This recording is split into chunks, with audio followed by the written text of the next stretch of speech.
na lang at magsisimula na ang ating unang hakbang sa Kinabukasan Project. Pero bago natin muling suyurin ang iba't ibang panig ng bansa para makapaghatid ng mga bagong gamit pang eskwela, sulyapan muna natin ang ilan sa mga kwentong tumatak sa ating alaala sa mga lugar na ating pinuntahan noong nakaraang taon at silipin na rin natin ang mga ginawang paghahanda para naman sa unang hakbang sa Kinabukasan 2013.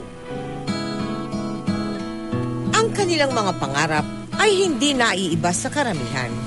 Ang makapasok sa paaralan at magkaroon ng maayos na mga kagamitan. Pero gaano man kasimple ang mga pangarap, para sa isang bata, tila ba ito ay napakaila? Dito sumibol ang proyektong Unang Hakbang sa Kinabukasan ng GMA Kapuso Foundation. Noong 2012, nabiyayaan sa Unang Hakbang sa Kinabukasan ang mga katutubong Aita ng Zambales. Narating natin ang matatarik na bundok ng Barlig sa Mountain Province. Ang mga natatagong paraiso sa dulong bahagi ng bansa, sa tawi-tawi. Tila ginto namang maituturing ang ating mga dalang bag nang maihandog natin ito sa mga batang nangangahas kumuha ng ginto sa Surigao del Sur. Nabiyayaan maging ang mga batang ginagawang school bus ang isang truck ng militar sa Zamboanga. Sino ba naman ang makakalimot ng marating ng ating mga bag?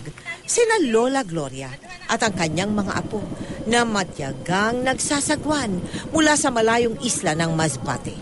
Kaya ngayong 2013, masusi uli nating pinlano at pinaghandaan ng lahat. Sinama namin ngayon ang mga lugar na naapektuhan ng Typhoon Pablo.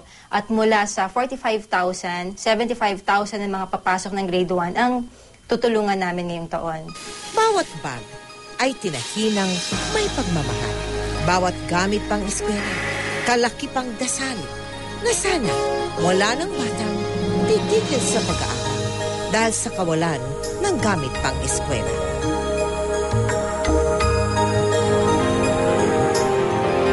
Kaya mga bata, kaunting hintay na lang, abangan ninyo ang GMA Kapuso Foundation sa inyong mga lugar. Narito po ang listahan ng mga lugar na unang pupuntahan ng aming grupo.